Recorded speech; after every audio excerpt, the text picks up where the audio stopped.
বাড়িতে যখন মায়ের পুজো থাকে পুরোটা রাত আমরা সজাগ থাকি। আমি আর সানি পরপর 1 ঘন্টা অন্তর অন্তর করে আমরা মাকে পাহারা দিই আমরা যে প্রদীপটা মা আসার আগে জ্বালিয়েছিলাম সেই প্রদীপটাকে একটু পরপর তেল দেওয়া, মাকে ভালো করে দেখা, একটু ধূপধুনো জ্বালিয়ে দেওয়া, পুরোটা গোটা রাত আমরা মাকে দেখে বসে থাকি। পরের দিন যখন সকাল হয় একদম যেন শরীরটা চলে না, বিশ্বাস করো পুরো এক্সাইটমেন্ট লেভেলটা একদম ডাউন হয়ে যায় যে আজ মাকে ভাসান দিয়ে দেওয়া হবে, মাকে আবার 1 বছর পরে আমরা নিজের কাছে পাবো। তো সকালবেলা তখন 10টা সাড়ে 10টার মতো আমাদের পুরোহিত ঠাকুর উনি এসে মাকে একটু পুজো দিয়ে যান। তবে আমি শুনেছি আমার বিয়ে আগে আমার শ্বশুরবাড়িতে যখন পুজো হতো তখন ওই দিনটা ছিল চাঁদের পুজো। তো আমার দিদি শাশুড়ি যেহেতু মারা যাওয়ার পর অনেক বছর পুজো বন্ধ থাকে, তাই আমরা এখন আলাদা করে চাঁদের পুজো করে দিই না। মায়ের বিদে এরকম আলাদা করে মুখ মিষ্টি না করিয়ে তো মাকে ছাড়া যায় না। মা সন্তানের সকলের মঙ্গল করবেন, মাকে কি না খাইয়ে ছাড়ি, তাই না? তো সকালে আমরা মাকে একটু জল, মিষ্টি, দুধ, কলার নবীদ, যা অন্যান্য মিষ্টি থাকে সে সমস্ত কিছু দিয়ে মাকে পান, তারপর অন্যান্য যা যা প্রয়োজনীয় জিনিস সে সমস্ত কিছু দিয়ে মাকে সকালবেলার দিকে পুজো দিই।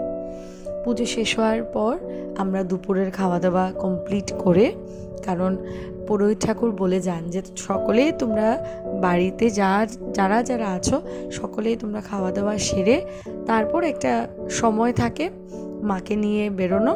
তো সেই সময়ের মধ্যে আমাদের দুপুরের খাওয়া দাওয়া করে আমরা মাকে নিয়ে বেরোই। এবছরও প্রায় 1:45 নাগাদ এই সময়টা ছিল। আমরা তার আগেই স্নান টান সেরে পুজো কমপ্লিট করে দুপুরের খাওয়া দাওয়া করে তারপর আমরা বেরিয়ে গেছিলাম।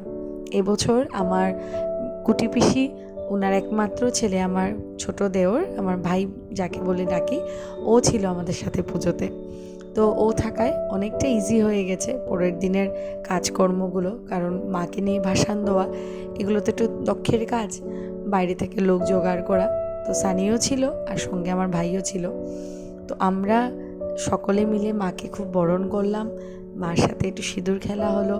মনে একটা কষ্ট ছিল যে গোটা একটা বছর মা যেন আমাদেরকে সুস্থ রাখেন, ভালো রাখেন, আগামী বছর তার থেকেও যেন সুন্দর করে মাকে আমরা আনতে পারি আমাদের বাড়িতে, সকলের মঙ্গল যেন উনি করেন, মনস্কামনা যেন পূরণ করেন। সেই অনুযায়ী মাকে একটু আদর করে দেওয়া, মাকে একটু প্রাণ দিয়ে মাকে কিছু বলে দেওয়া, কানে কানে একটা থাকে না আমাদের মনের মধ্যে। দেখবেন আমরা দুর্গা মাকেও যখন যাত্রা করাই অনেক কিছু মনের, আমাদের অনেক মনোবাঞ্ছা আমরা ঈশ্বরের কাছে বলে আসি। শিষ্য ঠিক সেটা শুনেন। আমার একটা দৃঢ় বিশ্বাস যে আমার মা সত্যি শুনতে পান যে আমার পরিবারের কি প্রয়োজন, আমার কি প্রয়োজন, আপনাদের সকলের কি প্রয়োজন। সত্যি মাকে প্রাণ ভরে শ্রদ্ধা ভরে ডাকবেন, ঠিক মা শুনতে পায়। তো আমরা সকলে মিলে মাকে আজ বিদায় দিচ্ছি। তখন ঠিক 1:30 পৌনে 2 নাগাদ বাজে। আমরা মাকে নিয়ে আস্তে আস্তে এখন বেরিয়ে পড়ব। তো সানি বাইরে থেকে, আমাদের একজন দাদা আছেন, ওনাকেই প্রতি বছর আমরা বলি মাকে নিয়ে বেরোনোর সময় মাকে আমরা ওই ছোট গাড়ির মতো থাকে সেটা নিয়ে আমরা আমাদের পাশেই অন্নপূর্ণা ঘাট আছে, সেখানে গিয়ে আমরা মাকে বিসর্জন করি। তো মাকে নিয়ে যাওয়ার পথে বেশ রোদ ছিল, তো আমরা হাঁটতে হাঁটতে চলে গেছি নদীর পাশে, মাকে বিসর্জন দিয়ে আজ এখানেই